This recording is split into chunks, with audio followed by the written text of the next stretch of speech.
Very good morning student. तो चलो lecture number 5 देखते हैं, income from house property, practical problem number 16, page number 2.85. So let's start.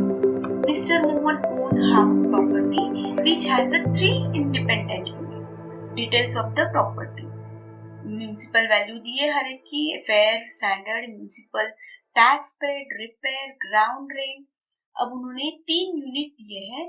एक unit है जो 50% एरिया ऑक्यूपाइड करता है, दूसरा यूनिट 25% करता है जो कि खुद के सेल्फ ऑक्यूपाइड के लिए है, और तीसरा यूनिट है for the purpose of professional. अब देखो ये है लैंड, ठीक है। अब मैं तुमको बताती हूँ कैसे है ये। अब ये इन्होंने कहा है कि 3 इंडिपेंडेंट यूनिट है, उसमें से पहला वाला यूनिट जो है ना बराबर 50% प्लेस यहाँ पे, तो ये वाली जगह है, ये है फर्स्ट यूनिट, ठीक है। फिर उसके बाद यहाँ पे बिल्डिंग होगी जिसने 50% जगह ली है, ये बिल्डिंग है जो उन्होंने लेट आउट की है फॉर रेसिडेंशियल पर्पस, किसी को तो लेट आउट की। फिर ये जो बचे हुए 50 है ना, उसमें उन्होंने 25%, ये पूरी 50% है फर्स्ट यूनिट। सेकेंड यूनिट जो है वो 25% है एरिया, और वो उन्होंने सेल्फ ऑक्यूपाइड की है, ठीक है। सेल्फ ऑक्यूपाइड प्रॉपर्टी, यहाँ पे वो खुद रहते हैं ये घर में। और तीसरा जो यूनिट है वो भी 25% है, लेकिन यहाँ पे वो खुद का बिजनेस करते, this is use for the purpose of his own business, तो उनका खुद का बिजनेस है, ओन बिजनेस। ये है यूनिट 3, थर्ड वाला। तो देखो ये पूरी लैंड है, इस लैंड के तीन हिस्से हो गए हैं। तीन हिस्से में का पहला वाला हिस्सा बहुत बड़ा है जो 50% ऑक्यूपाई करता है, फिर बचे हुए 50% में 25% में सेकेंड वाला यूनिट है जहाँ पे वो खुद रहता है, तीसरा वाला जो यूनिट है वहां पे वो खुद का बिजनेस करता है, और ये वाला जो बड़ा यूनिट है वहां पे उन्होंने रेंट पे दिया है। ऐसे 3 इंडिपेंडेंट अलग अलग घर है, जिसे हम बंगलो कह सकते हैं, बिल्डिंग कह सकते हैं, यूनिट कह सकते हैं, डिपेंड्स। ये तो स्टोरी समझ में आई। तो ये तीनों का मिलके म्यूनिसिपल वैल्यू 60,000 है। ये तीनों का म्यूनिसिपल थोड़ी ऐसे अलग अलग करेगी, आपकी 3 यूनिट है इसलिए 3 बार नहीं, वो तो पूरे जगह का ही, जगह तो पूरी इनके नाम पे होगी ना, तो पूरे जगह का municipal value 60,000, fair 70, standard rent 90, और उन्होंने टैक्स भी पूरे तीनों जगह का मिलके कितना पे किया है, 15,000। अब ये हमें डिवाइड करना है कि 15,000 में से 50% फर्स्ट यूनिट, फिर 25% सेकेंड यूनिट, एंड फिर 25% थर्ड यूनिट। इस तरीके से उन्होंने देखो हमको सब डिटेल्स दिए। Unit 1 50% of floor area, unit 2 25% of floor area, and unit 3 25% of, तो देखो 50 25 25 बराबर 100% की जमीन उन्होंने यूज की है। अंडरस्टूड। तो चलो इसमें अब नया क्या देखना है हमें, देखते हैं कैलकुलेट कैसे करना है। सो सी हाउस 1, पहले हम हाउस 1 करते हैं जो कि लेट आउट के लिए दिया है। लेट आउट मतलब रेंट के लिए, रेसिडेंशियल पर्पस, जिसका मंथली इनकम है 8,200।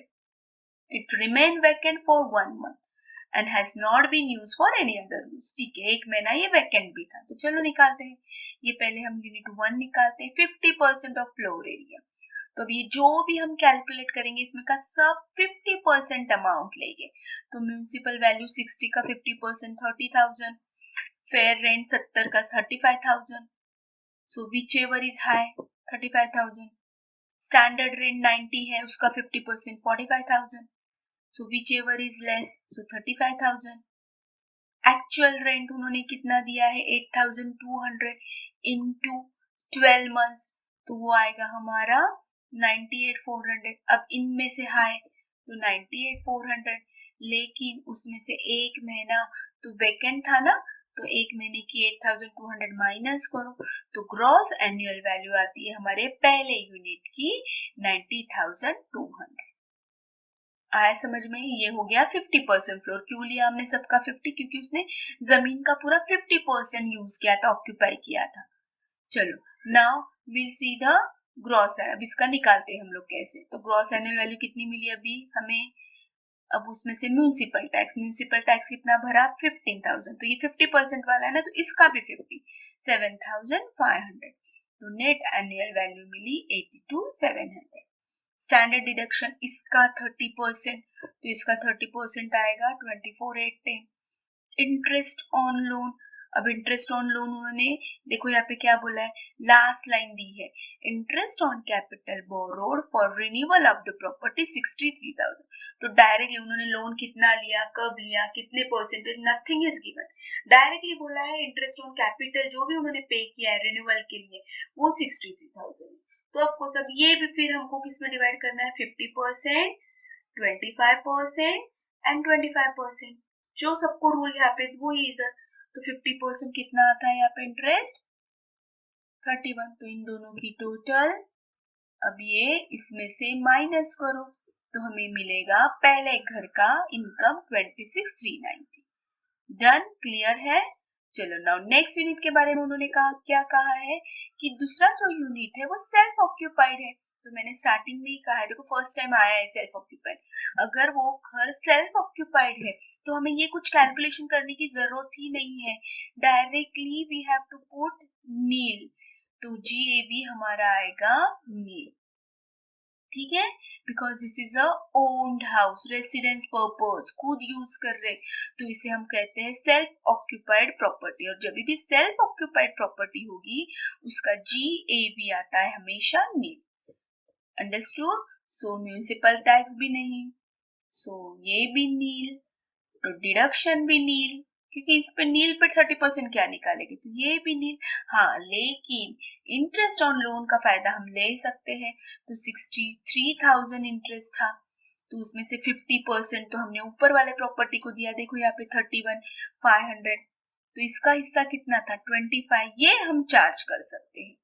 तो ये 25 आया, 63,000 का 25% कैलकुलेटर लो, तो ये हम क्लेम कर सकते हैं। तो अब माइनस माइनस निगेटिव में फिगर आएगी, ठीक है। तो ये हो गया दूसरे यूनिट का इनकम निगेटिव में आया है, डन। तो इसको तो टैक्स भरना ही नहीं है क्योंकि निगेटिव है। तीसरा तीसरा क्या बोला है, use for the purpose of own professional. तो ये तो मैंने शुरुआत में ही कहा है कि अगर वो घर हम खुद के बिजनेस के लिए ले रहे तो ये इनकम फ्रॉम हाउस प्रॉपर्टी आएगा ही नहीं, ये हम कंसिडर ही नहीं करेंगे हमारे इनकम फ्रॉम हाउस प्रॉपर्टी। ये एकदम स्टार्टिंग में लेक्चर 1 जो मैंने हाउस प्रॉपर्टी का किया है ना, अच्छे से क्लियर किया है मैंने कि लेट आउट होगा तो क्या करना है, deem to be let out होगा तो क्या करना है, सेल्फ ऑक्यूपाइड होगा तो क्या करना है, और खुद का ही घर हम खुद के ही बिजनेस के लिए करना है तो क्या। सो जस्ट इग्नोर, तो ये वाला यूनिट का कुछ भी नहीं आएगा। तो बस अब ये 2 यूनिट का ही है, तो टोटल इनकम कितना होगा, ये पॉजिटिव है, ये निगेटिव है। तो हाउस 1 एंड 2 का पॉजिटिव, ये निगेटिव, तो टोटल इनकम हमें मिला 10,640। तो हमें टैक्स किस पे भरना है, 10,640। देखो समझ में आया। तो ये फायदा क्यों है, सेल्फ ऑक्यूपाइड में क्यों गवर्नमेंट ने बोला कि ठीक है तुम इंटरेस्ट क्लेम कर सकते हो, क्योंकि बराबर हमारा निगेटिव आया है इनकम। तो पॉजिटिव माइनस निगेटिव और इनकम कम हो गया, तो हमें टैक्स अब सिर्फ किस पे भरना है, 10,640 पे। अंडरस्टूड। आई होप मैंने कम से कम 5 से 6 प्रॉब्लम लिए हैं, इतने करो काफी है। देखो आपको बोर्ड में लास्ट ईयर यूनिवर्सिटी में कौन सा क्वेश्चन आया था, देखो ये वाला क्वेश्चन आया था। तो ये क्वेश्चन मैं आपको होमवर्क देती हूँ। Compute the income property Ramesh, assessment year 23-24 under old regime जो हमने किया है। तो चलो फाइंड आउट करो। इंटरेस्ट ऑन लोन दिया है, म्यूनिसिपल टैक्स दिया है, वैकेंसी पीरियड दी है, अनरियलाइज रेंट भी दिया है, annual rent, standard rent, fair rent and municipal value. तो ये आप झटपट से एक बुक लोगे और ये आपका 50 मार्क का पेपर रहता है। हाँ, बाकी के प्रैक्टिकल्स एंड इंटरनल असाइनमेंट्स वगैरह होते 50 मार्क्स के, तो टोटल 100, पेपर 50 मार्क्स का ही होता है। अंडरस्टूड। सो ऑब्जेक्टिव अगर आपने देखे अवगत तो ऑब्जेक्टिव 20 मार्क्स, ये चैप्टर नंबर 2 पे 2 क्वेश्चंस पूछते 14 एंड रिमेनिंग जो रहेगा मेरे ख्याल से 16 रहेगा, हाँ 16 ही रहेगा। इस पे एक लॉन्ग क्वेश्चन पूछते चैप्टर नंबर 3 पे। सो ये बेसिकली ठीक है, और ये सब थ्योरी ऑब्जेक्टिव। ये नॉट फिक्स पैटर्न है, change keeps on changing, change होता है, लेकिन अंदाजा आप ये पकड़ लो। तो चलिए ये वाला क्वेश्चन आप करो, मैं अपनी कम्युनिटी टैब में आंसर डालती हूँ, देखते हैं किसका करेक्ट आता है आंसर। तो चलो तब तक के लिए have a nice day, bye bye, thank you so much.